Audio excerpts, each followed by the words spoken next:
Assalamualaikum warahmatullahi wabarakatuh.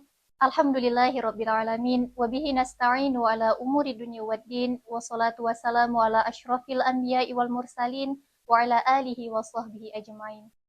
Pertama-tama marilah kita panjatkan puji serta syukur kita atas kehadiran Allah yang mana berkat rahmat serta karunia-Nya lah kita masih dapat berkumpul dan juga diberikan kesehatan hingga saat ini. Tak lupa pula salawat beriring salam, semoga senantiasa tercurahkan kepada junjungan kita Nabi besar Muhammad Sallallahu Alaihi Wasallam.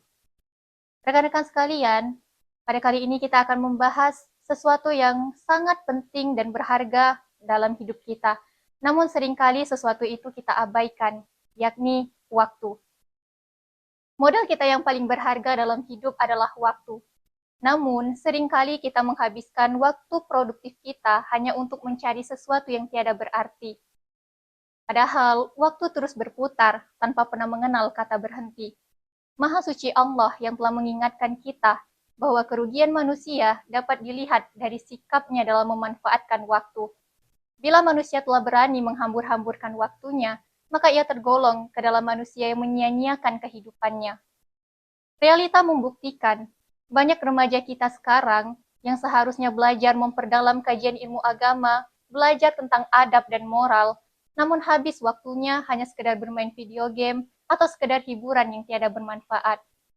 Mungkin hari ini mereka memang tidak merasakannya, tetapi 30 sampai 40 tahun ke depan mereka akan menyesal seumur hidup. Kita dapat melihat juga banyak orang yang tak bisa memimpin sholat dan mengurusi jenazah keluarganya lantaran ia tak mau belajar di masa lalunya. Banyak orang yang terbata-bata membaca Al-Quran di usia tuanya, lantaran ia tak mau belajar di usia mudanya. Secara umum, waktu dibagi menjadi 3. Yang pertama, masa lalu. Ia sudah lewat, kita sudah tidak berdaya dengan masa lalu. Yang kedua, masa depan. Masa yang akan kita lalui esok hari.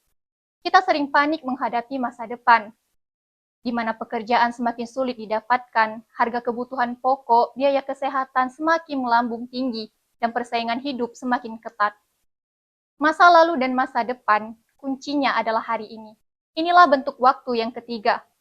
Seburuk apapun kita di masa lalu, jika hari ini kita benar-benar ingin berbenah dan memperbaiki diri, insya Allah, kesalahan dan dosa yang lalu akan diampuni. Karena setiap keburukan itu akan tertutup oleh kebaikan. Sebagaimana firman Allah, Inna rahmatallahi qaribum minal muhsinin. Dan bagaimanapun keadaan kita di masa depan, di akhirat nanti, sepenuhnya juga bergantung bagaimana perbuatan kita di hari ini. Sebab konsekuensi dari perbuatan kita hari ini, itu akan berdampak pada pertemuan kita di hari berbangkit. Sebagaimana dalam firman Allah, فَالْيَوْمَ لَا تُظْلَمُ نَفْسٌ شَيْئًا وَلَا تُجْزَوْنَ إِلَّا مَا كُنْتُمْ تَعْمَلُونَ. Sayangnya, kita sering sekali menghabiskan hari ini dengan masa lalu. Dahulu berlumuran dosa, namun sekarang tak mau bertobat. Tentu dosa kian menumpuk. Dahulu gagal, sekarang malah berputus asa. Tentu tak ada kebaikan yang dapat kita tebarkan. Masa lalu kita bisa berubah drastis dengan masa kini, begitupun dengan masa depan. Jadi, siapapun kita yang ingin tahu masa depannya, maka lihatlah apa yang dilakukannya hari ini. Kita tak mungkin memetik buah jika kita tidak menanam benih. Sehebat apapun cita-cita seseorang untuk masa depannya, kuncinya adalah hari ini, yakni masa yang dilaluinya sekarang ini. Untuk itu rekan-rekan, mari kita usahakan hari-hari yang kita jalani, waktu-waktu yang kita lalui setiap tahunnya menjadi sarana penambah keyakinan kita kepada Allah, agar hati, pikiran, dan perbuatan kita selalu terarah di jalan yang benar. Demikian yang dapat saya sampaikan. Mohon maaf apabila terdapat kesalahan kata dan perbuatan. Akhirul kalam. Wassalamualaikum warahmatullahi wabarakatuh.